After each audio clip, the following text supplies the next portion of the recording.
Hear, hear. Hear, hear. Hear, hear.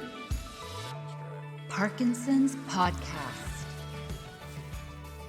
Welcome to the Hear, Hear Parkinson's Podcast, where you will hear from special guests covering the world of Parkinson's with a deep dive on the World Parkinson Congress and a look at how the WPC has helped make extraordinary progress in the Parkinson's community by creating space for people with Parkinson's to have a seat at the table.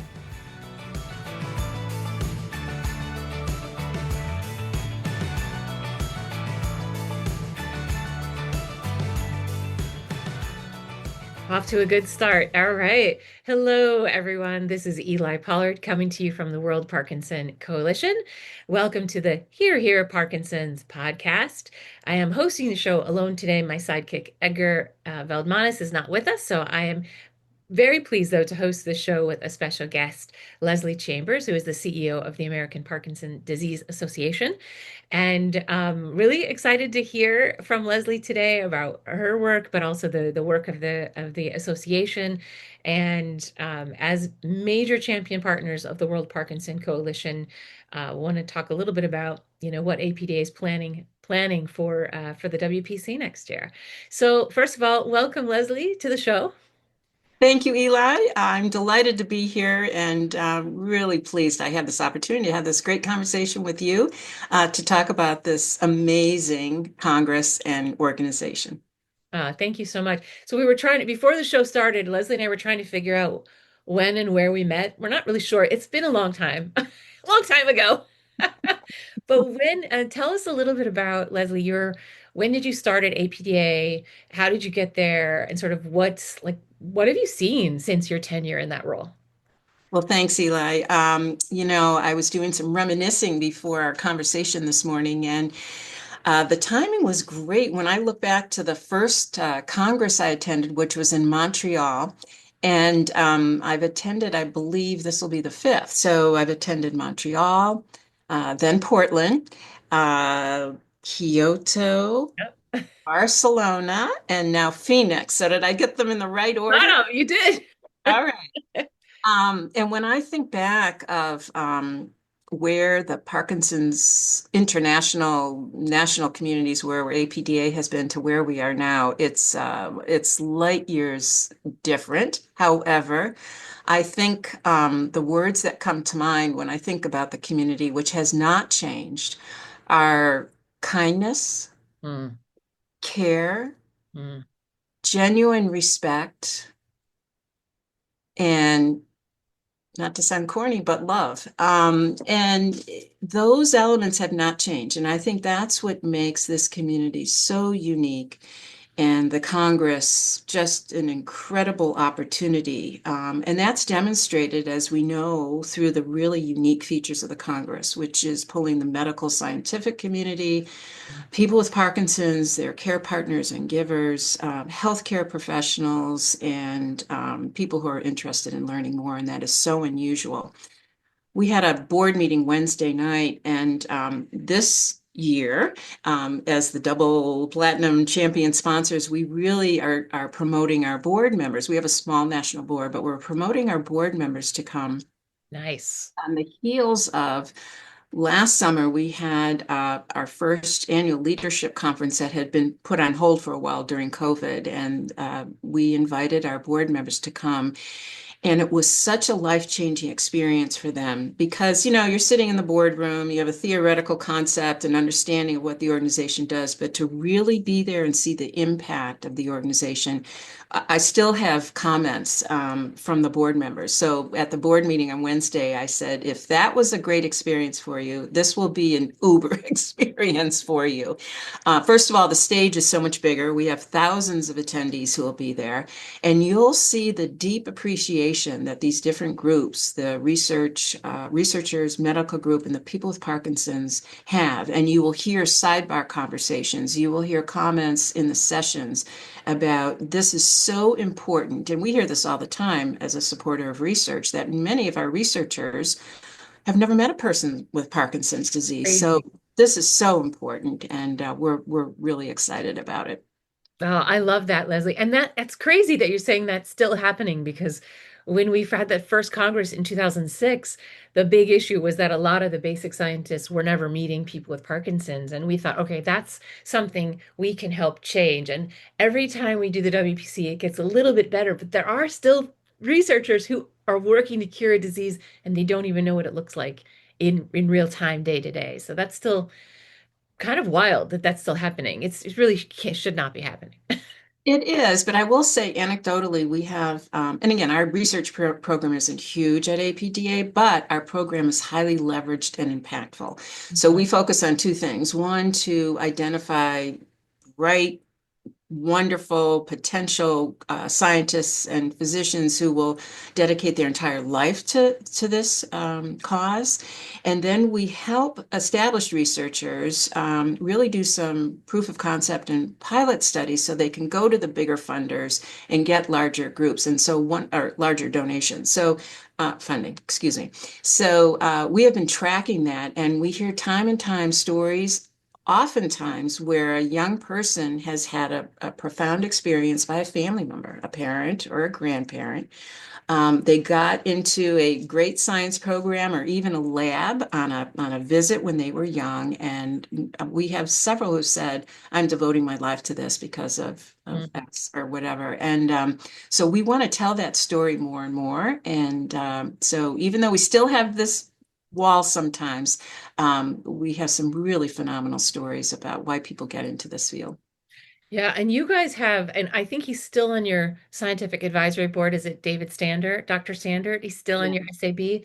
I mean, he is, first of all, he's a rock star. For people who don't know him, Dr. Standard's a rock star in Birmingham, at University of Alabama in Birmingham. But he not only is a year on your SAB, he's been at every single World Parkinson Congress. He's been on our planning committee. He is a champion for this, and that's a huge testament because I don't think he would spend a minute on something he didn't find of great value. And he's always, been a huge champion and promoter of the WPC and encouraging junior researchers, both clinical and basic, to attend. You guys are lucky to have him. He's such a gem. We really value him being part of our leadership. I'm always calling on, I've often called on him for information, but yeah, that's great. I love that. So you were at the first WPC in 2013. That was your first WPC experience. How did your experience and the experience at WPC with your team, how did that change how you kind of work back at APDA? Did it shift how you do things? Did you reevaluate? Did you add new programs and projects or connect more internationally? Like, how did that impact you over the last more than 10 years? I think it really highlighted for the state. We had a small team that went, but it highlighted for us that we need to really partner with our other Parkinson's partners in the community. We were, and back then we were a really small organization, and having some challenges, reorganizing and fundraising, just as we all have. And we were kind of so focused internally that coming to this conference and seeing that we are part of the world stage really opened our eyes up and really helped us then to translate to our board of directors and our funders why it was so important that we play a main role in this. And I was thinking back on all on the congresses, and of course, not only is it this amazing career and professional opportunity for all of us who attend, but it's the personal experiences we have and the cultural experiences we have. And I'll never forget Montreal. That night we had gone out, I think, for our dinner. It was just our group, and the Notre Dame was lit up in that gorgeous color. And so for me, that's the vision, the takeaway that I had. And it was this beautiful, beautiful setting. And I think I have one from each one of the conferences. I remember Kyoto, the paper cranes. We have a great picture of one of my colleagues, Eloise and I, standing among the cranes, and it's this sparkly picture. It was just beautiful, and it was again that sticks in my head, and the beautiful cultural opportunities we had there. I remember the dancing and the dinner that we went to. In Barcelona, as with so many people, the Sagrada Familia, seeing that unbelievable. I think it's one of the wonders of the world, but again, that just epitomized the whole cultural experience and the opportunity that we had when we were there. And we're really looking forward to Phoenix I will be surprised, but I'm sure I will have a takeaway vision when I leave Phoenix after this. I hope so. It might be the sun, the setting sun. I find that the sunsets with the desert and the mountain are just spectacular out there. Maybe it's because I live in New York City and I don't, half the time scenes are covered by buildings in the tall New York City, but out there, it's the sky is just incredible. Yeah, I'm excited for Phoenix. Obviously, I'm excited for Phoenix. I'm living and breathing it every day. What is APDA excited about? Like, what are you guys bringing? What are you planning on doing? Tell me a little bit about what you're hoping to, do there, and then also get out of the experience.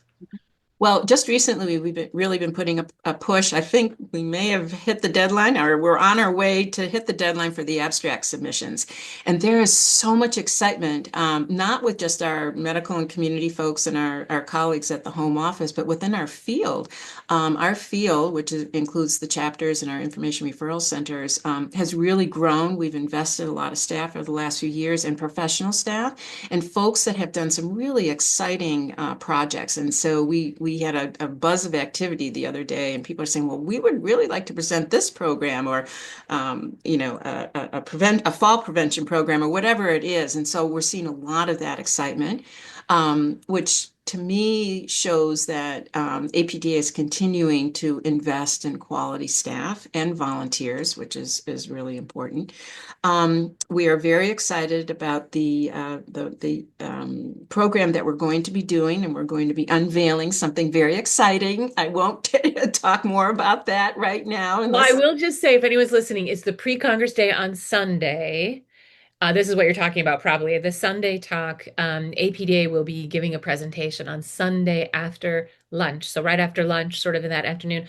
And it looks like a good program outline. I won't give it away either, but you guys can look in the provisional program. It's already in the provisional program, but it looks very good. I think you're going to get a lot of people coming to your session. Very excited. And we have some folks that have been working with us, consultants on part of this project. And I believe they're going to be submitting an abstract too. And they're so excited about that. So we are really thrilled. We are also looking for opportunities to do some meet and greets and, extending our wishes and getting to see people that we haven't seen in a long time. So there will be some informal gatherings that we will be doing, as many of the other groups will. So we're really looking forward to that. And again, I can't wait to see the lights go off when some of our board members and volunteers and folks come to this event to really understand that this is a world movement. And so I'm very excited about that. I was also thinking about some of the more poignant stories from some of the different congresses in terms of my personal interactions with people with Parkinson's and care partners. And when I first came to APDA in 2012, I really didn't know anything about Parkinson's. I had been in the healthcare field and working for a lot of chronic illness health organizations. So I knew of issues, but I didn't know the particulars about Parkinson's. So I had to be a quick study.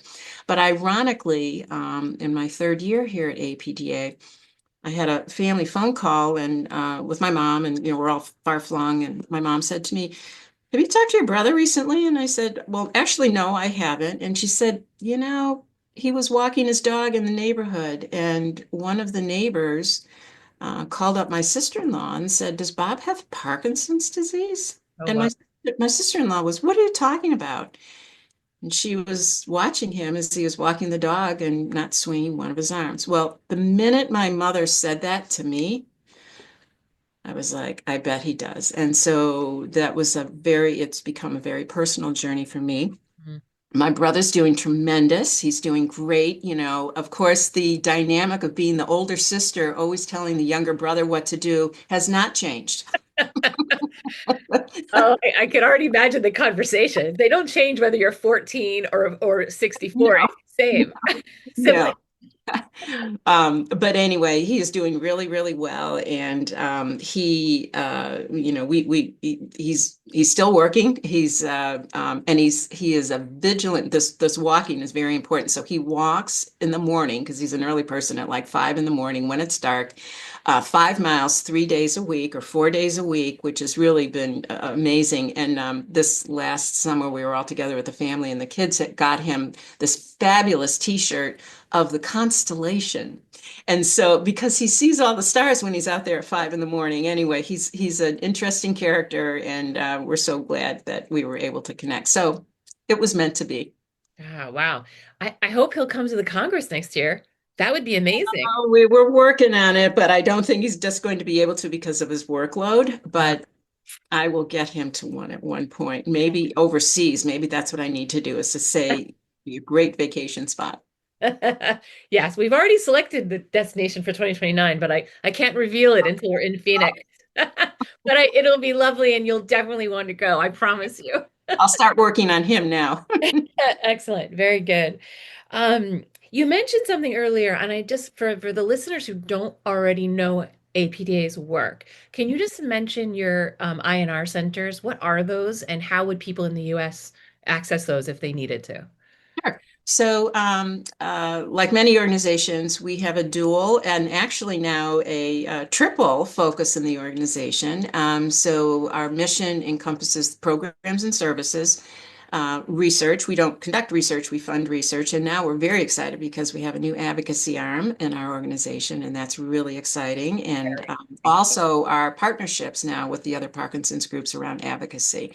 So within the programs and services, we deliver those programs and services in three ways. One is at the national level, and most of those are virtual programs like most of us do. The good thing, the silver lining that came out of COVID.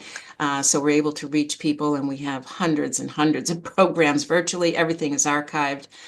So folks can type in just about any topic or interest, and they can find those programs.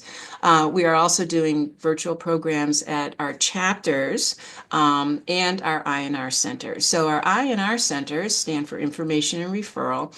And those are typically centers where we have provided a grant to a host institution, either an academic or medical institution, to provide a person in usually their clinics on site, that is part of the information referral connection once folks get their diagnosis and are getting their clinical services. So they make the bridge to the community programs and services. Oftentimes they will run or have an educational conference, support groups, exercise classes, and where we have chapters in the same community, they will work with the chapter staff and volunteers.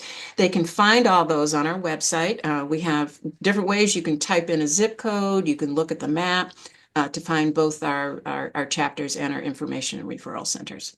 Yeah. So if someone goes on your website and sees the INR Center, they'll know immediately that there are Parkinson's experts in those locations, and that's somewhere they could be going to care. And then obviously beyond just the immediate medical care. Cool. How many INR centers do you guys have? And they're all in the US right now, right? And so we're kind of in a little transition now with some of them. We have 11 INR centers, but this year we've looked at places where maybe we won't have a full INR center or a full person there, but we still want to have connections with institutions. So we also have community grants. So we are going through an RFP process with that, and some of our INR centers may go to this grant concept. So they will present their proposals, and similar to our scientific advisory board, we have a committee that will review those and grade those, and depending on the funding, how many we can support. So we now kind of have a blend of an actual person in an institution versus a program that they're doing. Yeah, that's great. I mean, kudos to you guys. I know APDA has just an incredible, I would say, ground game at the grassroots level in the INR centers. For those who are fortunate enough to live somewhere near an INR center, you've got a great opportunity to get super care, which is just so important. I mean, even more important nowadays as the more and more people are being diagnosed, finding that right place for you is so important. One thing, I wanted to give a shout out to one of your colleagues. You have a colleague based in the Midwest, Anushka. She's been sitting on our planning committee for our Care Partner Lounge, which we're actually reshifting shifting the name more to the Family Lounge or Oh, Family. I love that. Yeah, That's because that was some feedback. It was like sometimes adult kids don't feel like the care partner, but they're so we're going to shift it over to the Family Lounge. But she's been dynamo, Leslie. So just to shout out everyone, we're doing this Family Lounge. We have a planning committee representing people across the world, really. But one of your colleagues is helping to think through those topics and how we're going to set up the room and what we're going to be presenting. And that space is going to be dynamo. It's going to be actually bigger than it's ever been. We're going to have two parts to it, one for the family members to learn, like a classroom style, and one where they can just hang out and have coffee and get respite and just chat with each other and share whatever conversation. So yeah, very excited about that. So you guys, you've shown up in that space, whether you kind of know it or not, because she's helping to feed great ideas in. It's been really great to have her on the well, planning. thanks, Eli, and I'll certainly pass that along to her and the team. But yeah, Anishka is a great part of the APDA team. Amazing. So if you had someone come up to you at an APDA event, say one of your board members, and they really asked you what should I prioritize this WPC? Do I really need to go to this? Why should I go? What would be your kind of message to convince them get them over the fence? Well, not to sound dramatic, but I would say it's life-changing. They will have, again, to make the connections of what sometimes is on an intellectual level or on a spreadsheet, to see what this means in terms of the impact of a person with Parkinson's disease and their care partner.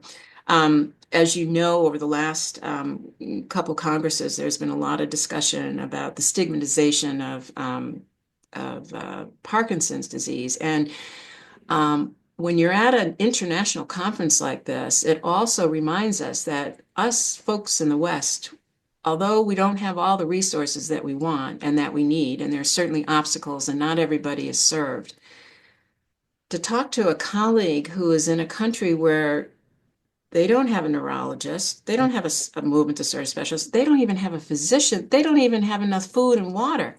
So it puts those things into perspective, and I think underlines our commitment and our really requirement as a nation and as part of the world that has these resources, that we need to share these resources, and we need to support folks all over the world, because as you know, the problem's only going to get bigger. So I don't know how you put those into words or give it to in a report without being there and having these conversations and understanding that. So to me, again, it is life-changing. Yeah, yeah. Thank you for that. I love that. Obviously, that's how I feel, but I don't always know if everyone else feels the same way. I love that. And I think that you hit on something that has been happening a little bit through the WPC community, but there's room to expand on it. It's around sort of this mentorship between different organizations. So Mhm. like you said, things are not all peachy here, even in the US, even though we have a lot of resources, there are still a lot of gaps and a lot of needs.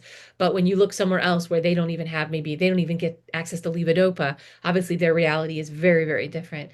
And I think there's a lot of opportunity to mentor between organizations. Like, how does one organization mentor another organization and give them the resources and education and tools to start to address some of their gaps? And my hope is that we can do more of that within the WPC community. It does take a commitment, but I do think that that's one way for people to not recreate the wheel, but really to learn from each other and move things faster, rather than having to start from scratch. Absolutely. And, I'll just put in a little commercial that, as with many of our organizations, all of our materials are free. They're all downloadable. We have made a concerted effort. I believe now all of our programs and materials have been translated into Spanish. And we're really excited because we've started now and have translated and provided programming in Mandarin Chinese. And I will tell you, I had an interesting experience. It wasn't at the Congress, but I'm sure we will have more of those at this Congress when we bring our materials in these languages.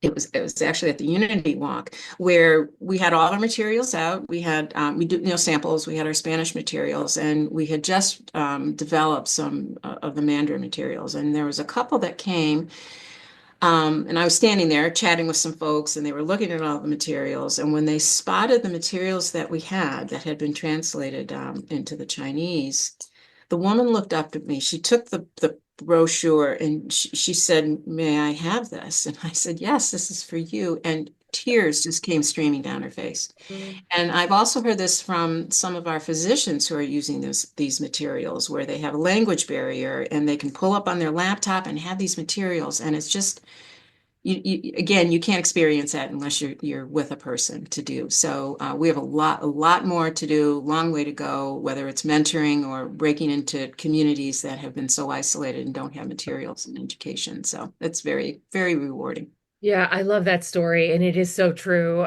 To have that access in your own language is so important. And why Mandarin? Is that something that APDA is experiencing within your communities, a desperate need for it, or was there a specific? So, Common Chinese is the most spoken of the dialects, and I don't know a lot about the languages, but it seemed that that was the most for the country, that seemed to make the most amount of sense at this point. So, That's great. I'm glad you have that resource, desperately needed for sure. Um, we're coming sort of toward the end of our podcast, but is there anything that's going on at APDA that you're very excited about? And you can give us a little glimpse of maybe something that's in your next year, 2 or 3 sort of strategic plans, sort of anything you can share with us that get us excited about? as I mentioned, advocacy now is a whole new department. We are so excited. We have our first ever Chief Public Policy Officer. Her name is Ann Hubbard. She's only been here 3 weeks. We were on a call yesterday and she mentioned 3 weeks. I said, "Oh my gosh, seems like you've been here 3 years already with the amount of things that you've been doing." As we know, in this tumultuous time, it's so critical that we are on Capitol Hill, that we are talking to members of Congress, and despite the financial challenges we have, that will always happen. No matter which administration is in, there's never enough funding.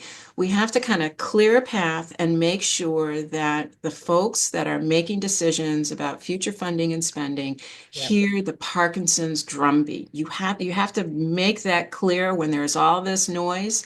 And so we're super excited about that. We're participating in a major way in the upcoming public policy forum that will be held in DC.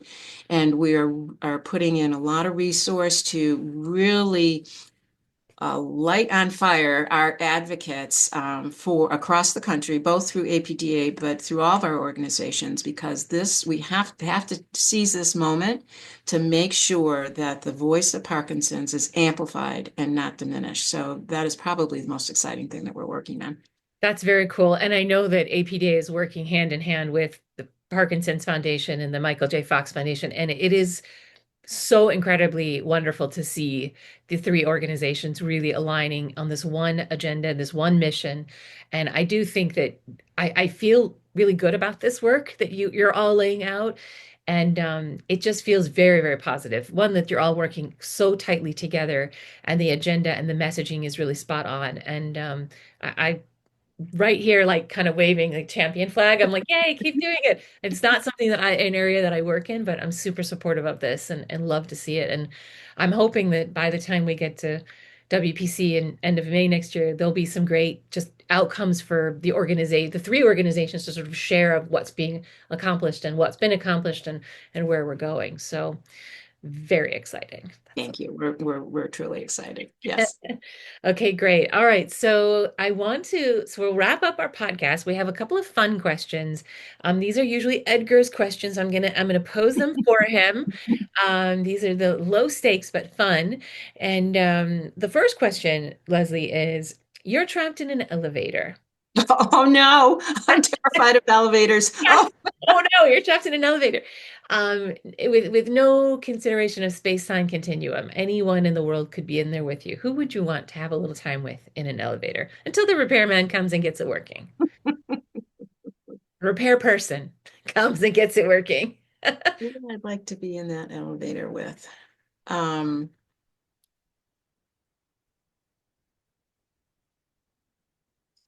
Either a famous opera singer, Mm. um, and or a ballerina. And I have so many of them, but that would be the time because I've always been starstruck.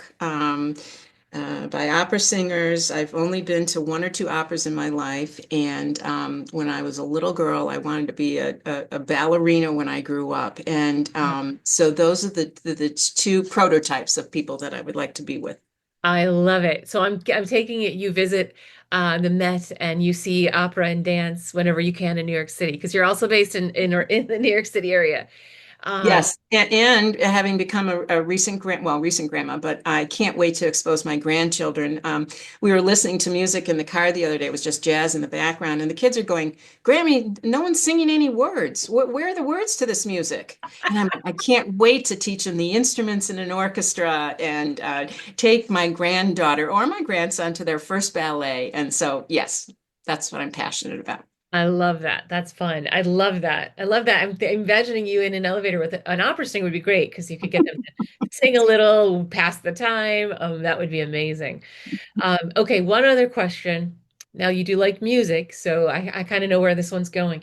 You end up on a desert island and you have a little bit of shade, you got your water, you have no electricity, but you do have a solar powered record player and you can take one record with you. What would you be playing until you're rescued?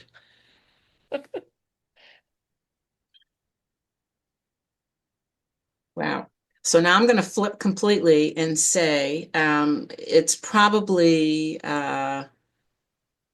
something by the Beatles. I have so many favorite. You know what I'm thinking of? The 45 record of Twist and Shout.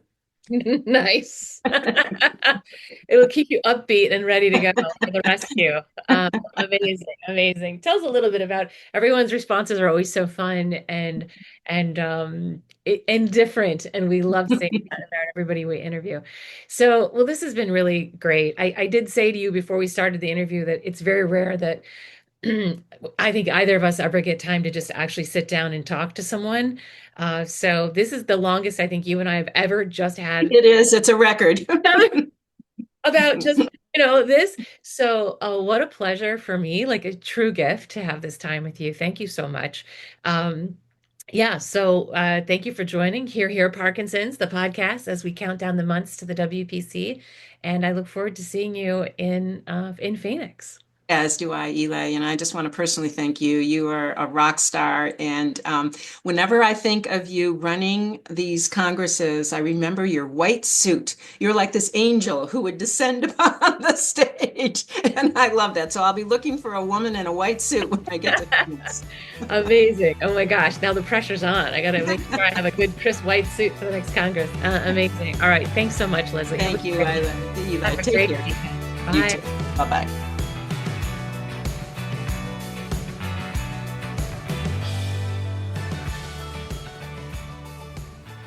Thank you for joining the Here Parkinson's podcast. If you would like to experience the next World Parkinson Congress for yourself, to feel and see the change in real time, save the date to join us from May 24th to the 27th, 2026 in Phoenix, Arizona. Learn more at WPC2026.org. This podcast series is made possible with support from Blue Rock Therapeutics.